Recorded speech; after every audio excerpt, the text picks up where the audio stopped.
All right, good evening, everybody. I am Resilient Father podcast here with my guest, Mr. Brandon Lawson. Mr. Brandon, how we doing today? Doing good, Jay. How you doing? Oh, not too bad, man. I had to work today. Had little early dinner to try to get this podcast out of the way. I appreciate it, man. It's a pleasure to be here. I'm glad I got the we got the link up and join. Yeah, for sure, man. Well, why don't you go ahead and tell us a little bit about yourself? Um, so I'm Brandon Lawson. Originally, was born and raised in Baltimore, Maryland, and I was kind of going down the wrong path, doing things I shouldn't have done, and I wanted to join the military just to kind of get some structure and get out of that area. And so I joined the Navy. Was only going to do 4 years. Just kept going, kept re-enlisting. Went to different stations. Went to Top Gun. Was a command fitness leader. Did a bunch of different things. Saw some bad stuff. Saw some good stuff. And then I retired in 2022. Um, yeah, Okay, so you did quite a bit of years of service. You said 24 years? 24. Okay. My buddy, I had him on as a guest. He's a really good friend of mine. He did 24 years in the Air Force. Nice. So I know it's a commitment, for sure. Do you have any children? Are you married? Anything at all? I was married. I am not anymore. I think, and I can go into that in a little bit, but yes, I have a two daughters and a son. Oh, okay. It's very difficult being a father or a parent, for that matter of fact. But I have three kids myself, so obviously I strive to do the best that I can for them, and they look up to us, and we just gotta try to guide them the best way that we can. That's all you can do. Is there anything that you wanted to open up about? Some stuff that you've struggled with, whether it's mental health, or do you have any vices that you struggle with or try to recover from? Yeah, so obviously being in the military or in the Navy, I guess it's a cliche to drink, but I took that a little too far towards the end. I was always working out, tried to eat right, be as healthy as I can.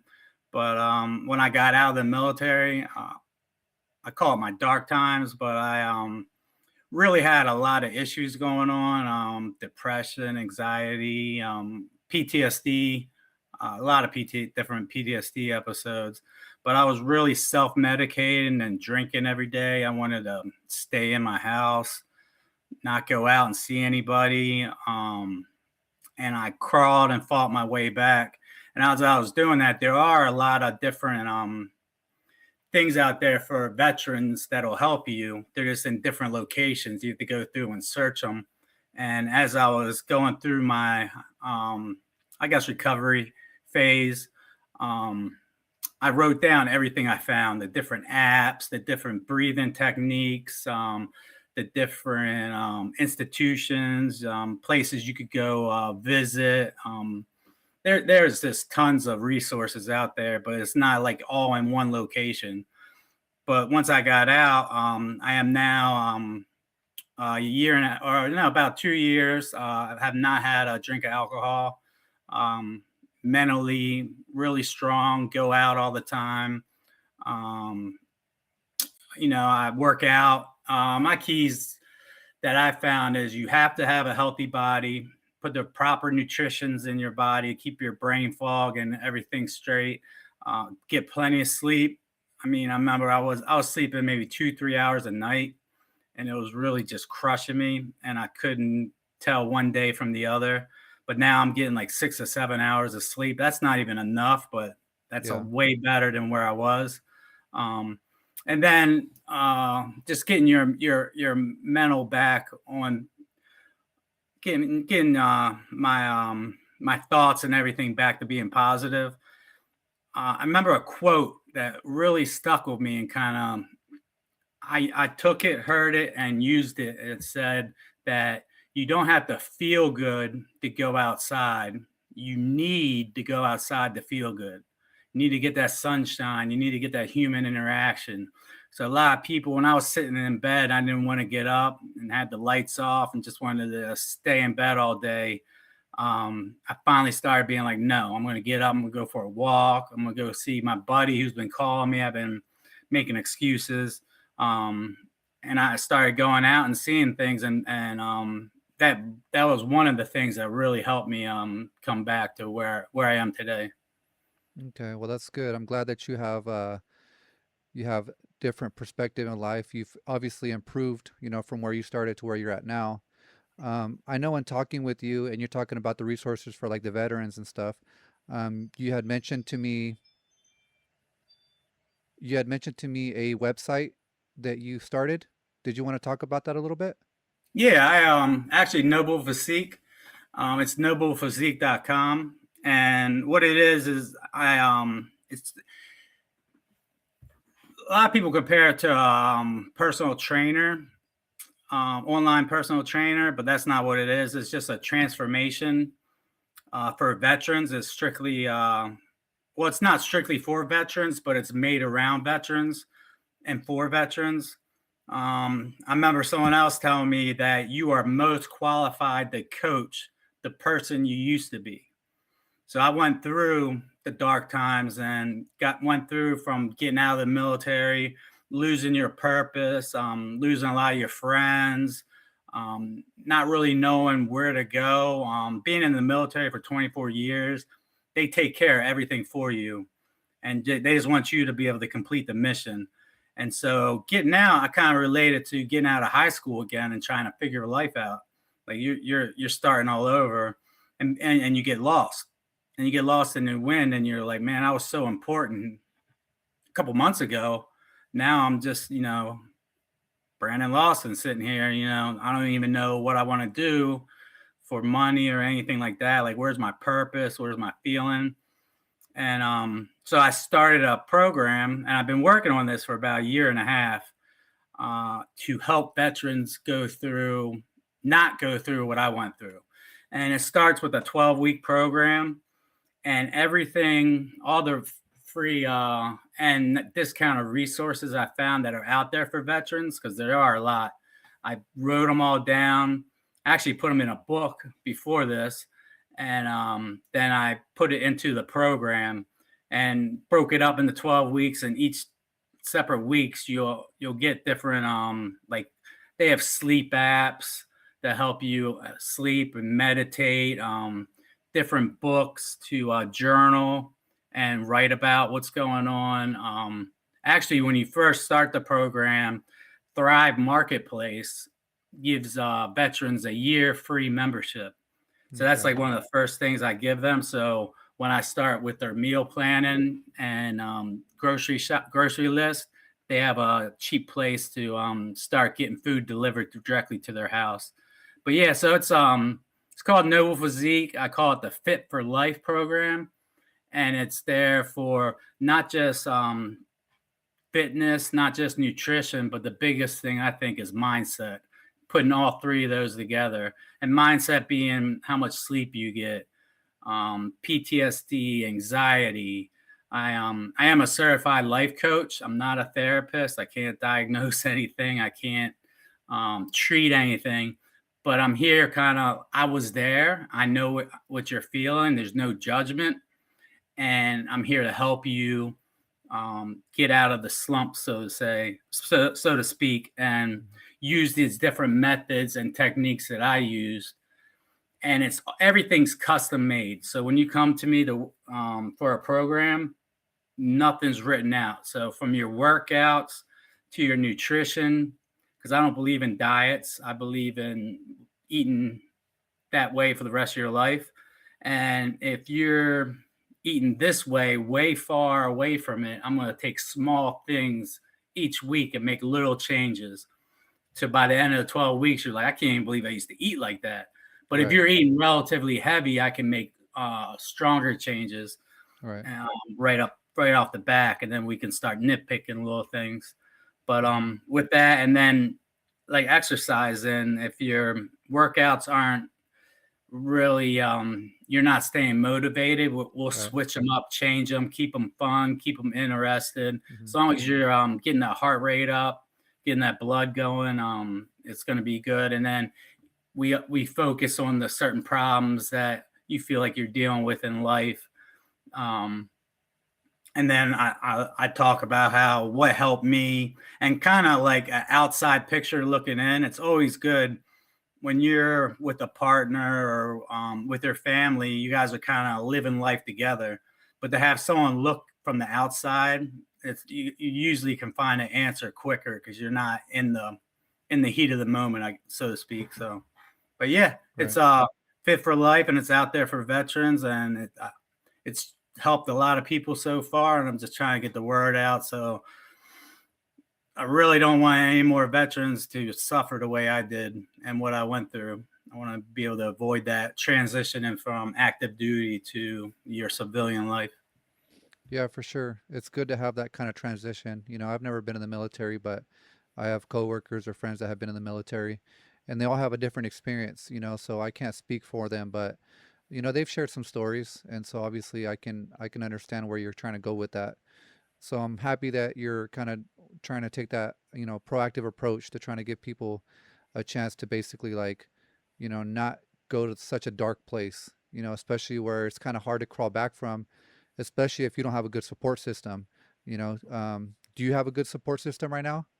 I do. I do. I got my family. I got my friends. I even have a therapist that's kind of the outside person looking in. You always need at least a couple people to talk to and that understand you. So I can talk to my veteran friends differently than I can talk to the civilian friends I grew up with or that I met recently because some stuff is just veterans can understand it. And it's just crazy how um, one thing you talk to any veteran, whether they enjoyed their career, whether they didn't, what was good, what was bad, every single one I'm going to say that they miss the people. They miss having that brotherhood and sisterhood. The camaraderie? And yeah, I mean, yes, that's huge. And I could meet a veteran for the first time and start talking to him within 20 minutes. It's like we've known each other for a couple of years. Yeah. And I know all of them. We all still talk to each other. Each command, I have group chat set up, and we just relate and talk. And it's good to have that because you can't really have certain conversations and have it make sense. Yeah. It's kind of one of those things. If you know, you know. Yeah, it's basically like, especially, in the military, there's a dark sense of humor, that you guys might be accustomed to. And then you talk to normal people that haven't been there in that situation, your humor's kind of like offensive, or insensitive, when in reality, like that's just how you guys talk. That's just how you guys express, your humor. And I think a lot of it, I mean, I'm not a psychologist or a therapist, but I know a lot of that can be based off of like trauma that you guys experienced. So it's kind of like your guys' way to kind of make light of the situation and make the best out of the situation that you guys are in. 100%. Yeah, getting that feeling, kind of feeling normal that yeah, that was okay that I went through that, and we can joke about it now. And I always joke with my friends, and I always say, you never when you're talking to a veteran, never put them on speaker. Oh yeah, for sure. I've heard that before. I also in talking with you, trying to set this up, you also mentioned out that you had a book on Amazon, and I kind of took a look at it. Is that something that you want to tell us a little bit about the book? Oh yeah, it's I wrote it right after I finished kind of figuring out everything from transitioning, and it's just a blueprint for veterans to survive civilian life. And it's short, but to the point, and it goes through from job resume, job hunting, PTSD, substance abuse, suicide. I mean, that's a huge problem in our community. Um, and who you can go to help. That finding your brotherhood and sisterhood through going to VFWs or American Legions. This has a bunch of different tips in it. It's on Amazon. I think it's $5 to actually buy the book, but if you have Kindle, it's free. You can get the electronic version and go through them. And my goal with that was to, again, if someone's about to transition from active duty, I hope you'll go ahead at least take the free copy and read it and have it help you. Yeah, So you're more. You always think you're prepared, but you never are as much as you try. But at least this is kind of like, hey, this guy went through it, and while it was fresh in his head, wrote the book. mhm, Going even through the VA system, that was just really confusing at first. Or now it's like real easy, but at first it was like, wow, what is this? How do I yeah, work this system? So, but right. yeah. Well, I'm definitely gonna have to order the book for my best friend there, that I've had on the podcast as a guest. I'm not gonna tell him about it. I'm just gonna order it, have it shipped to his house, and he's gonna look at it and be like, "Hey, where'd this come from?" And I think once he sees it, he's gonna know, that it came from me because I had mentioned to him about it. I was gonna try to get him on here with you, um, Okay. but due to some time constraints on his end, he wasn't able to make it. But maybe in the future, we can definitely work something out. Obviously, you guys know a little bit more about life in the military and life after the military. So it'd be nice to kind of brainstorm with that with you guys and maybe make a little bit more of a fun, comical, podcast. Some maybe some stuff that goes on in the military, as far as like goofing off, or it's called hazing. Crazy hazing stories, or something a little bit more lighthearted. And kind of bring something different to the podcast. Because most of the podcast has been serious. So um, do you have, I guess, if there's one family member that you could give a special message to in this podcast, and that you want to share, that you're going to share this podcast with, what would that message be for that special, either family member or special person that you would like to give the message to? Wow. Yeah. That 100% be my mom. She's been there from the beginning, never turn her back on me. I've been through, some rough times, and she was there for me. She still there for me, and that's just one of the people I look up to. She's a retired nurse that owned her own practice in Baltimore, and really did good things, and was just is just a lovable person. And she stood by my side and helped me out in every way I needed it. And you know how parents are, she was always there for me. So I could never, ever say thank you or I love you as much as what she's given for me. That's awesome, man. Your children, you said your children are younger or older? Yeah, so I have a 24-year-old daughter, and Yeah. then I have a 11-year-old daughter and a 9-year-old son. So kind of a mix in there, but they Would you like to give a message to maybe your oldest? I'm assuming she understands the most. yeah, I mean, and it's funny. My oldest, she always quotes me and um, writes out. And when I picked up chief petty officer in the Navy, we have to they had to write different things for us, different messages. I don't want to give too much away, but anyway, she had to write a message for me, and she basically said one of my quotes, and she goes, "And I will always remember um, to be better tomorrow than I was today, thanks to you, Dad." So I thought that was special, and yeah, I mean, my kids are the ones that keep me pushing and going every single day. I want their lives way better than my life, as I think all parents do, and I'm always thinking of them every decision I make and making sure I make the correct decision and that their life is going to be as set up as possible. For sure, that's awesome. I think most of us, our children are forced to basically keep on moving. Even though there's a lot of days that I'm pretty sure most of us, we're just tired. And that's just part of being an adult. Is you can't give up. No matter what you're going through. Like if you have your kids, you gotta push forward to your kids, because then you're gonna be an example for your kids. Especially when they become adults. You don't want to show them that you gave up.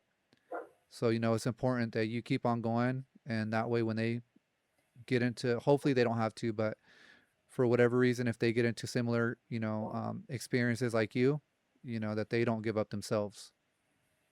No, I mean, they watch every move we make, and it's funny. My youngest son, he's already when I work out, he'll come in for my cool down, and do the last like 10 minutes with me. And he's got his little weights. I bought him and stuff. And I mean, he is in Taekwondo, but he enjoys doing that workout with me daily, and then eating the right way. Of course, candy gets in the way for him, but he loves the way I eat and tries to mimic it as much as possible. And I keep telling him, like, look, you gotta transition. You can't just go from eating this to going here. But yeah, we rub off on our kids every single day, and to set that role model and to do the right thing even when people aren't looking. It's just, I think that's the way everyone should go ahead and present themselves. For sure, man. Well, that's pretty much the end of the episode. I do thank you for coming on, and I thank everybody for checking in. We'll see you guys next time. And again, thank you for your time. And hopefully, your website that you're pushing out, hopefully it grows. And I'll go ahead and share it. So if you guys want to go ahead and check it out, it'll be in the description below. And same thing with the book. There'll be a link for the book if you guys are interested. Go ahead and support Mr. Lawson here to basically help veterans and uh, help him as well, to push the message that he's trying to push out. All right, Mr. Lawson. Well, thank you so much. And we'll see you guys next time on the Resilient Father podcast. Thank you. Look forward to coming back. All right, we'll see you guys next time. Thank you.